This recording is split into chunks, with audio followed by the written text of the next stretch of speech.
There is something in your kitchen right now that Solomon poured at the four corners of the most protected room in his palace.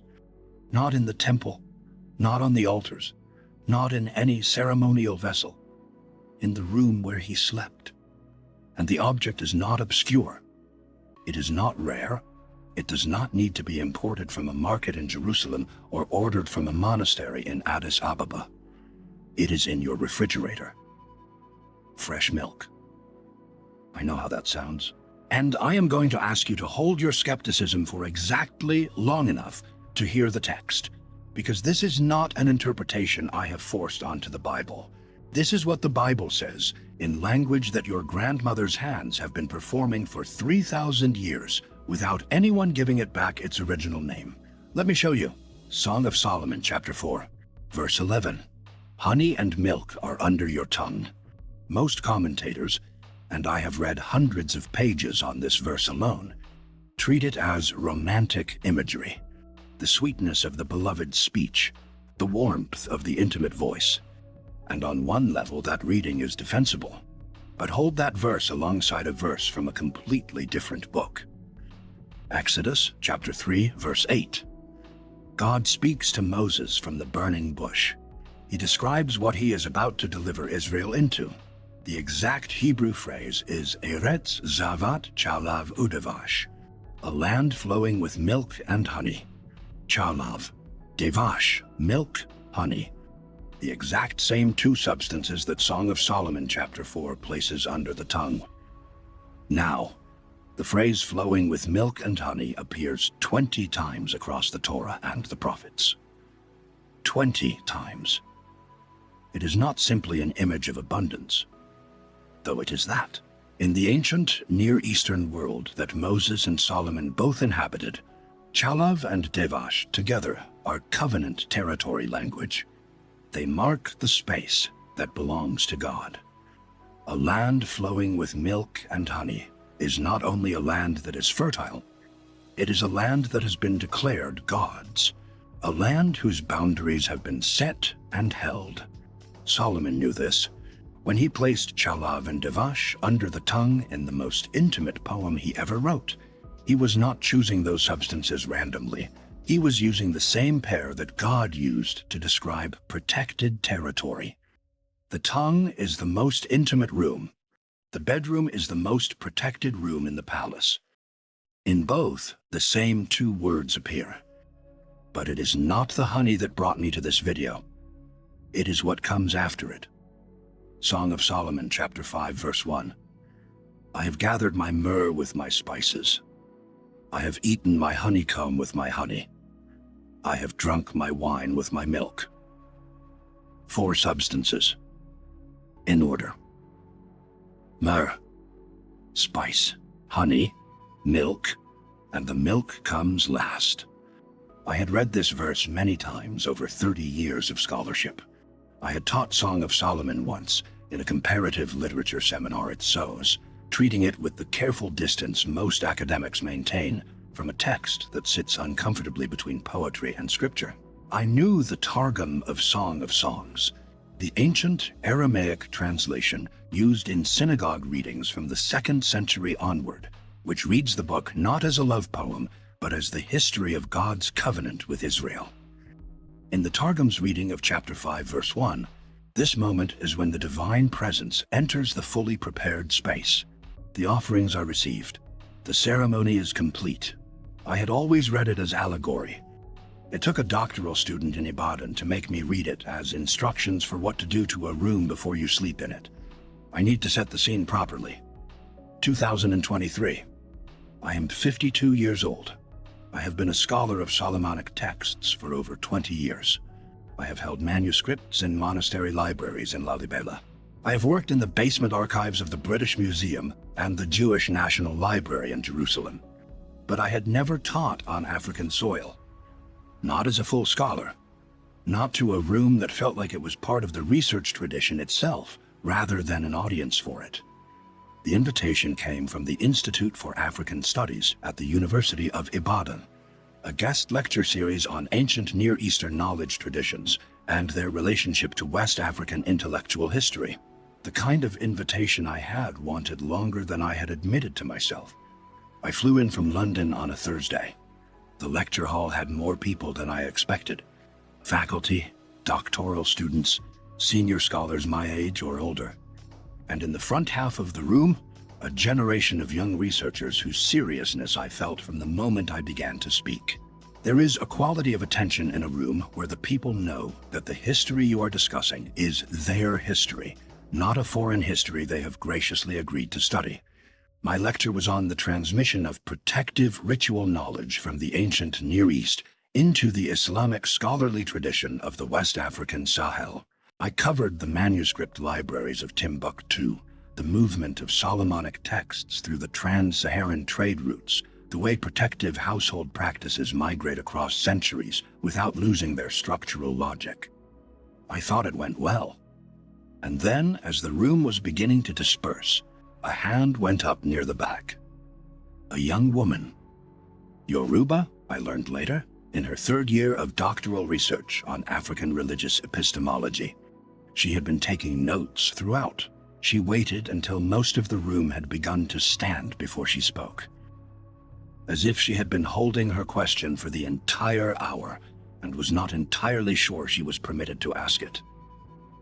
Sir, if Solomon had a bedroom, not the temple, just the room where he slept, how did he protect it? Not the architecture, just the night. I laughed, a genuine laugh, not from amusement, but from the sudden recognition that after 20 years of Solomonic scholarship, I had never been asked that question directly, and I did not have a ready answer. I told her I would think about it. I left campus through the main gate in the afternoon. I wanted to walk a portion of the road back toward the guest house, the kind of walk you take when you need the mind to work without sitting still. The question was still with me. How did Solomon protect the room where he slept? Not the temple? Not the public architecture? The private room? The night. The market stalls began about 50 meters from the gate. A woman was selling enzu, white Igbo kaolin clay, arranged in small packets on the front of her stall. Beside the enzu, so naturally placed that it took me a moment to notice the pairing, were small containers of fresh cow's milk. White beside white.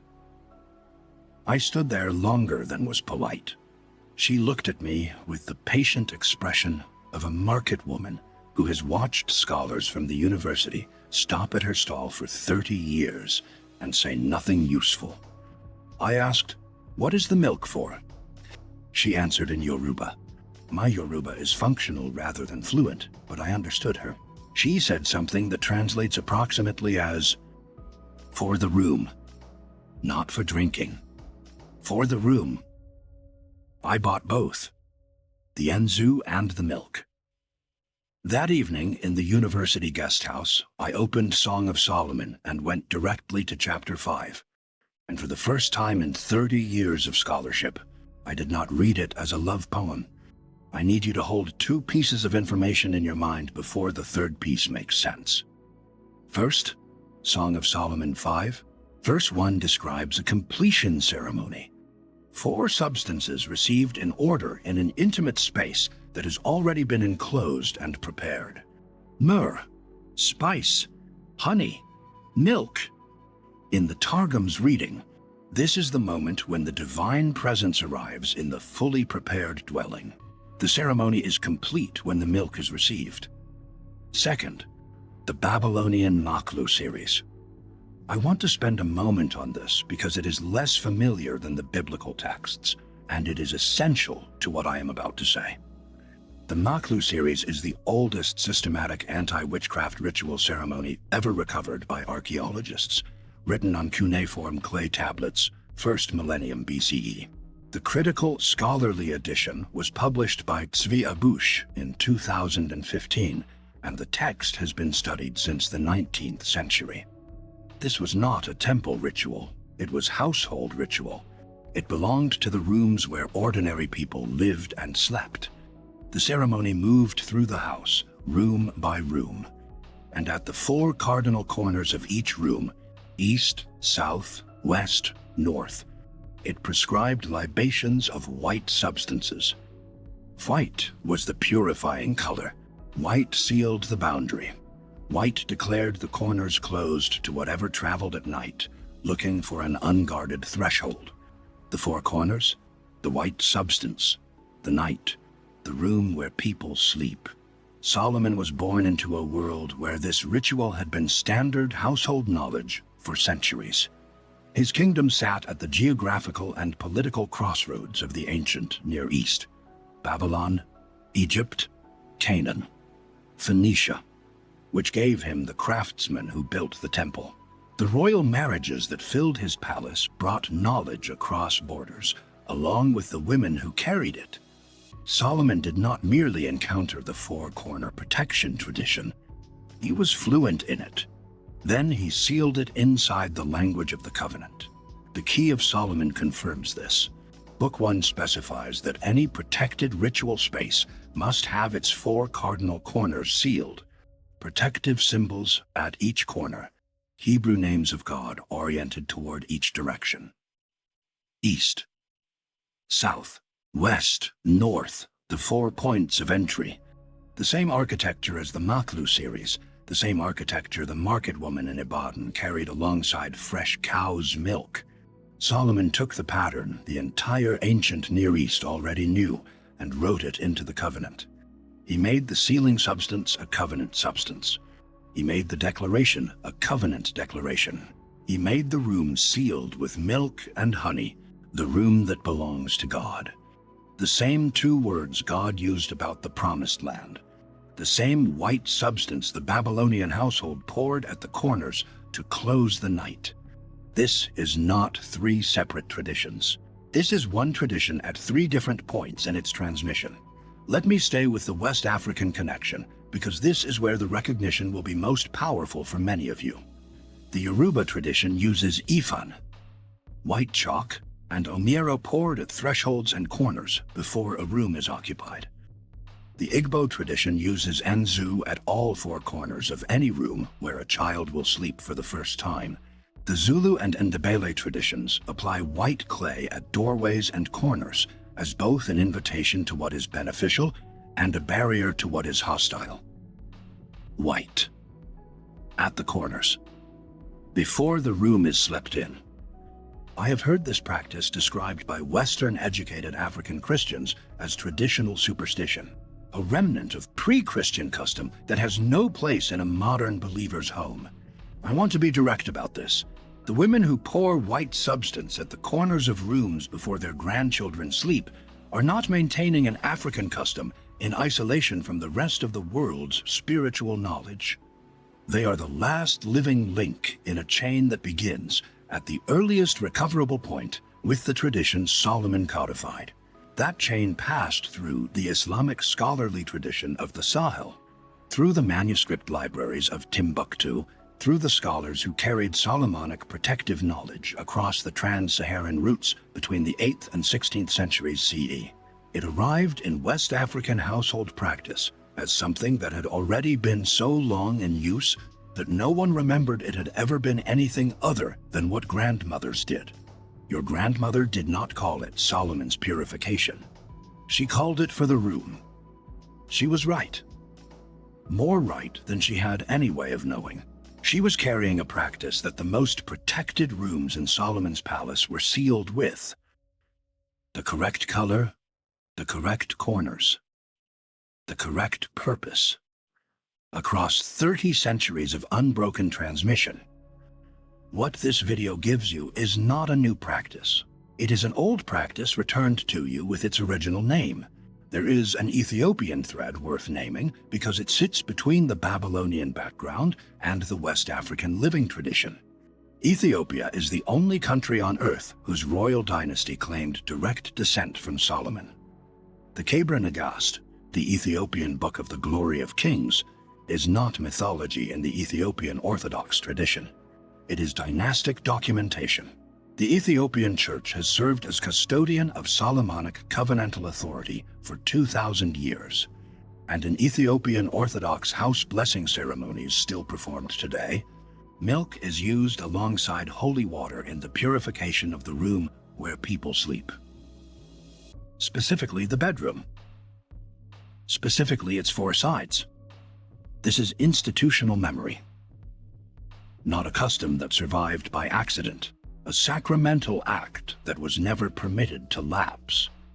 What the Islamic scholars of Timbuktu transmitted through the Sahel, the Ethiopian Orthodox tradition preserved in its liturgical calendar, the Igbo grandmothers kept in their hands, and Song of Solomon encoded in its most intimate poem, all of them pointing at the same room. The room where you sleep tonight. Let me come back to the guest house in Ibadan. When I read Song of Solomon 5 that evening, without reading it as a love poem, the shift moved backward through the entire sequence leading to it. Chapter 4, verse 12. A garden enclosed is my sister, my bride. A garden enclosed, a fountain sealed. Enclosed, sealed. I had read those words 100 times as romantic description. But a garden enclosed is a space whose perimeter has been drawn. A fountain sealed is a boundary held against intrusion. This is the vocabulary of a protected space, not only the vocabulary of love. Solomon was writing both at the same time. His most intimate poem was simultaneously a description of a room that had been properly secured. Chapter 4, verses 13 and 14. The spice garden. Myrrh and aloes and cinnamon. The first substances of the completion ceremony being prepared in the enclosed space. Chapter 4, verse 15. A well of living water, the substance that purifies, the white substance that will complete the sealing. And then, chapter 5, verse 1. Myrrh, spice, honey, milk, in order. The ceremony is complete. The space is sealed. I have drunk my wine with my milk. I wrote in my notebook that evening, in handwriting that was less controlled than usual. This is not a love poem. This is a bedroom text. And then, the most protected room in the palace was the room where he slept. He wrote the protection into the song.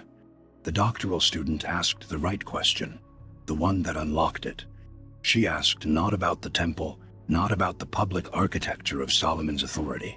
She asked about the private room, the night, the moment when the king of Israel, like every other human being on earth, closed his eyes and surrendered consciousness. How did Solomon protect that? The answer was in the text. It has been in the text for 3,000 years. He used milk. He used the four corners. He used the completion ceremony that his most intimate poem describes as the sealing of the prepared space. And he made sure the text would survive by hiding it inside the one book of the Bible that looks, from every angle, like it is about something else, entirely.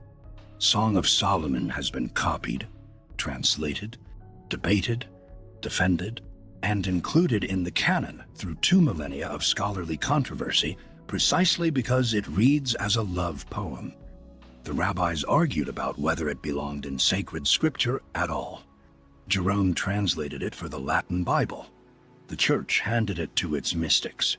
And through all of it, through every generation that approached it as poetry or allegory or spiritual romance, the bedroom architecture sat inside it, waiting.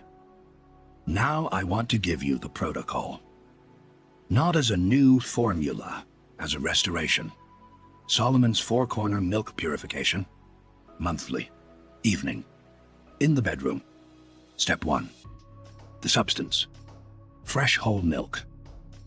Cow's milk or goat's milk.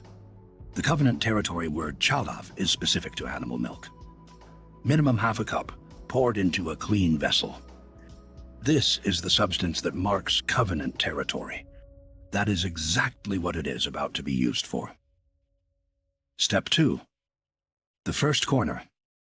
Begin at the east corner of the bedroom.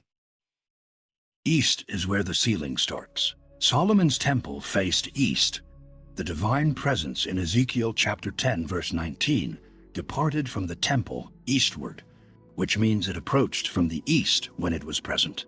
Protective sealing begins at the direction of divine approach. Stand at the east corner.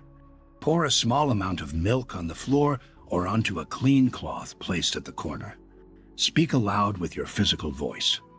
This corner is sealed. What belongs to the covenant protects. The Hebrew word in Psalm 3 is koli. My voice. David used his voice on the worst night of his life because the voice activates what the thought only intends. The declaration leaves your body and enters the air of the room. Speak it, not in your head, aloud. Step 3. The remaining corners. South corner, pour, declare. West corner, pour, declare. North corner, pour, declare. The same words at each corner. The same deliberate pace. Do not rush. You are not claiming territory for the first time. You are acknowledging territory the covenant already holds, making the claim visible in the material world with the substance Solomon used. Step 4. The center. When all 4 corners have been sealed, stand in the center of the room and face east. Speak Song of Solomon. 5, verse 1 aloud. I have drunk my wine with my milk. Then, what is in this room tonight belongs to the covenant. No witchcraft, no familiar spirit, no night oppression has standing here. Then, Solomon sealed the most protected room in his palace with milk. By the same authority, by the same covenant, I seal this room tonight. Step 5. Leave until morning. What you have poured stays through the night. The corners hold. In the morning, take what remains. In the vessel and on any cloths you used. Outside to soil. Pour it onto the earth. Return it to where it came from. The substance that held the room through the night is completed by being returned to the ground. Step 6. Frequency. Monthly, not nightly. This is territorial sealing, the same category as major household purification. What is properly set holds. You reseal when a month has passed or when something has disturbed the room in a way that requires a fresh declaration. I want to say one thing about the 2 kinds of people watching this. If you are watching as someone who believes in the spiritual reality of what I have described, who believes that a room can be sealed against hostile spiritual forces, that the covenant has territorial implications that include the space where you sleep, that your grandmother was doing something genuinely protective when she poured white substance at the corners of a room, then perform this with the full weight of what it is. Speak the corners. Seal the room.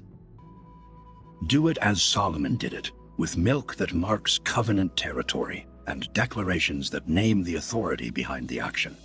If you are watching as someone who is not yet certain what to believe, who finds the manuscript evidence compelling, the transmission story remarkable, but who wants to keep a thoughtful distance from the spiritual claims, then consider this.